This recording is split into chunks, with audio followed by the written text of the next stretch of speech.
छत्रपती संभाजी महाराजांच्या चरित्रात अचानक उगवलेली थोरातांची कमळा कोण होती आणि तिची पन्हाळ्याच्या पायथ्याची समाधी खरी की खोटी? 1941 साली पडद्यावर आलेल्या थोरातांची कमळा या चित्रपटाची कथा सारांशाने अशी होती. थोरात घराण्यातील कमळा नावाच्या तरुणीवर शंभूराजांचे प्रेम जडते. ते तिला तिच्या लग्नातून पळवून नेतात.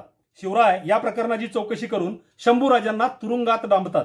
कमळेचा आधी ठरलेला नवरा देसाई तिला पळवून नेऊन कोंडून घालतो. हे कळताच शंभूराजे कोठडी फोडून निसटतात आणि त्या देसायाकडे धाव घेतात. या धामधुमीत कमळा खिडकीबाहेर कड्याखाली पडून मरण पावते. यानंतर शिवराय पुन्हा शंभूराजांना पन्हाळ्यावर कैदेत ठेवतात. थोरातांची कमळा या चित्रपटामुळे ही कथा इतकी व्हायरल झाली की पन्हाळा किल्ल्याच्या कड्याखाली दिसणारी एक मराठाकालीन समाधी ही थोरातांच्या कमळेची आहे असा इतिहास सर्वत्र सांगितला जाऊ लागला.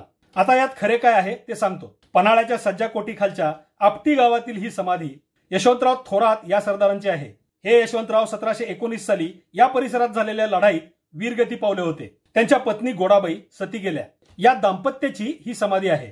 हा कागदपत्रांसह नमूद असलेला 300 वर्षापूर्वीचा इतिहास थोरातांच्या कमळेची कथा म्हणजे एक भाकड कथा आहे हे सिद्ध करतो. या थोरातांचा सर्व इतिहास आणि यशवंतरावांची आणखीन एक समाधी सर्व पुराव्यांसह एका वेगळ्या व्हिडिओमध्ये आपल्या या चॅनलवर सादर केली आहे. त्याची लिंक खाली डिस्क्रिप्शन मध्ये दिलेली आहे.